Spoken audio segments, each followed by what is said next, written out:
We are in one of the oldest and sweetest shops in all of Istanbul. This is the home of Turkish Delight, or Lokum, as we call it here in Türkiye.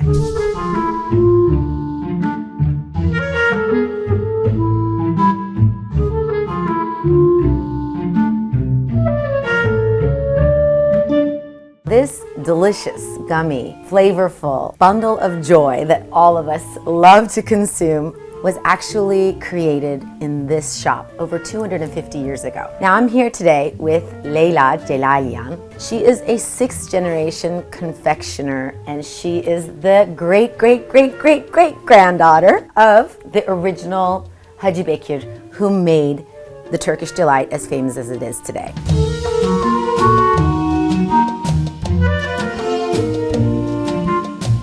So Leyla, this is actually the shop that is the original shop 250 years ago. I mean, this is where the entire story began. Yes, exactly. We're at the store where my great-grandfather started the business, here at this very shop. He used to produce Turkish delights and hard candies here and sell it in this shop to his customers. Well, he was the head confectioner for the Sultan. Yes, he was. The candy maker for the entire palace, let's say. And at the same time, he's kind of accredited with being the father of Turkish Delight, or Lokum as we call it here. Everybody loved it, and still is today, maybe one of the most important and famous parts of our kitchen. How did this happen?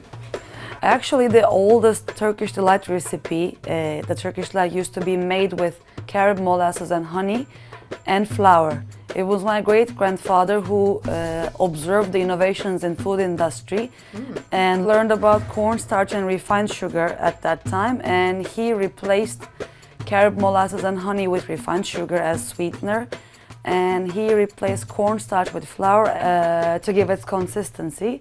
So with these two new ingredients being introduced, Turkish Delight gained a new consistency, new texture, and a new color actually. When it was made with carob molasses, it had a darker color, but with refined sugar, it's slightly lighter.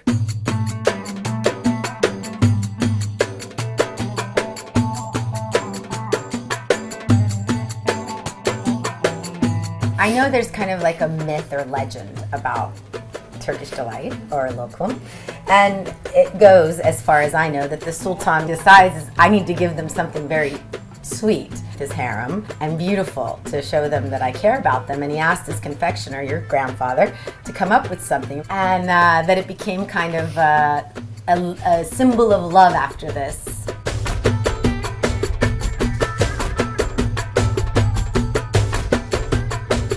I think we eat it all the time, but it's extremely popular in celebration, no? Exactly. I mean, every happy occasion in Turkey has they're associated with sweets or other Turkish desserts. So for every happy occasion, like engagement, childbirth, holidays, people serve Turkish sweets, Turkish candies to their guests.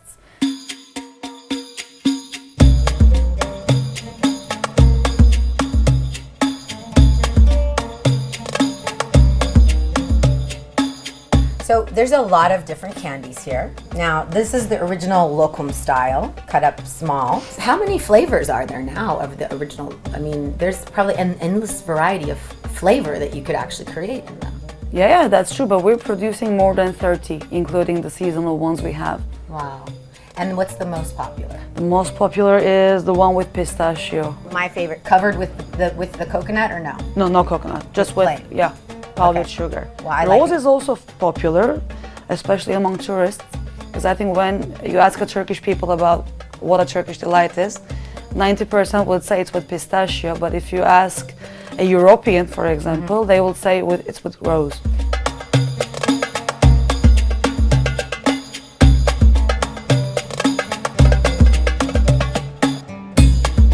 So the lokum we talked about, but there's a lot of other stuff. The hard candies are called akide şekeri. Exactly. And akide is kind of a candy that has an interesting story as well. Yeah. And what would you like to tell me about that one?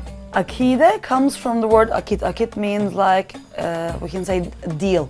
Mm-hmm. The Janissaries used to make the sweet when they made a deal with the Sultan to show their loyalty to him. So it was like, how So can it's I like say? a symbol of loyalty. Of Exactly, a friendship, symbol of loyalty. Like we have a deal. Here's Exactly. a şekeri. They used to pour them like in a coin shape, therefore it used to be Like called money. like money, like coin candy. Oh, you should do that again.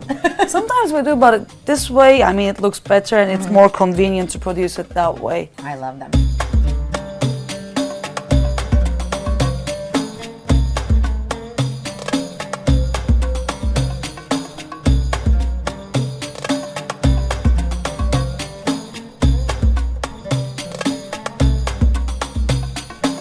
The other one I really wanted to know about, though, is the kestane şekeri. Now, this one, I have to open it up.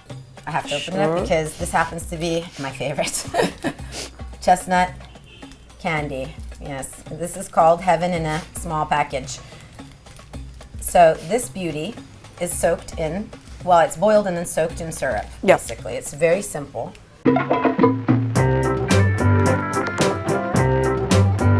Helva has kind of become a really traditional thing. Well, I mean, it's always been a traditional thing, but throughout the world now, Yeah. helva is kind of like a famous, I would say, in dessert because it's semi-healthy, let's say. It's the rising star of desserts. When we think about Turkish desserts, we have, I mean, in Turkey, people usually eat it after they're having fish because it's believed that tahini inside helva helps you digest and get rid of a possible poisoning that can be caused by fish. I love how But we yeah. have so many beautiful beliefs and then they turn out to be true. Sugar-coated almonds are kind of like something that is given out at like weddings and when babies are born. Like every candy kind of has its own little tradition. I just love these stories so much. And is there it being white being like, again, because it's a baby being born, being new, pure? And same thing with a marriage, because you because start a new chapter of your life. It symbolizes love. It's pure. So I think that's the reason why they're usually white.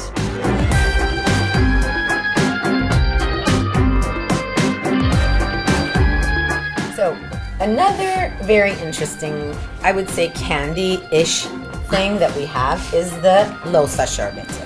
And these are candy blocks actually. I just want to show this to the camera. And this candy block kind of looks like soap, but it's not. Now losa şerbeti is something that is traditionally served after the baby is born and your guests come to see the newborn baby. But it's made from candy. Yeah. And it's kind of like cinnamony. How many flavors are in here? It's delicious. More than 10 cinnamon, cloves, other traditional spices. Sometimes people, when they cook it, they add more spices too. I mean, you can do it that way, just by adding water. But sometimes people, they want to add more spices and more taste in it. What's the red color from? What is the thing that makes it red? It's beet. Beet. Yeah. I had no idea. This is something that I really wanted to talk about because I see that you sell it in your shop. And that's my job. I mean, we're selling happiness here. Nobody's buying sweets as an obligation. People, they come here just to be happy, to be happier, and to make their loved ones happy.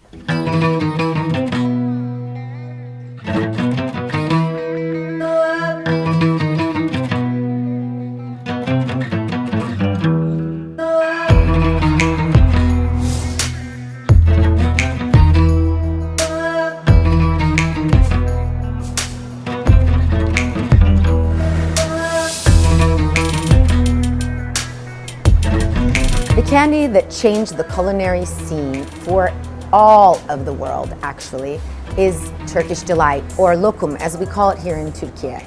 Lokum is one of the most important candies because it was the place where Turkish candy moved into the international arena when Europeans started to call this wonderful, bite-sized gummy candy Turkish Delight.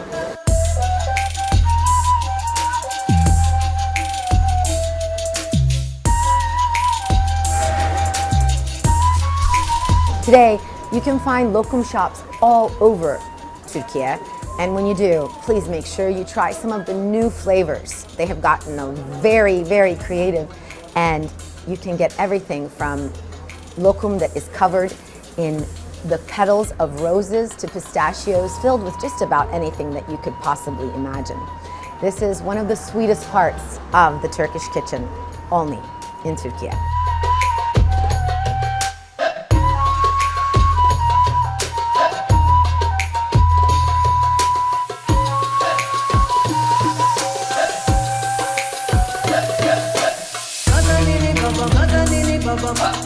Baba ni baba ni doa, baba ni baba mama ni baba ni doa.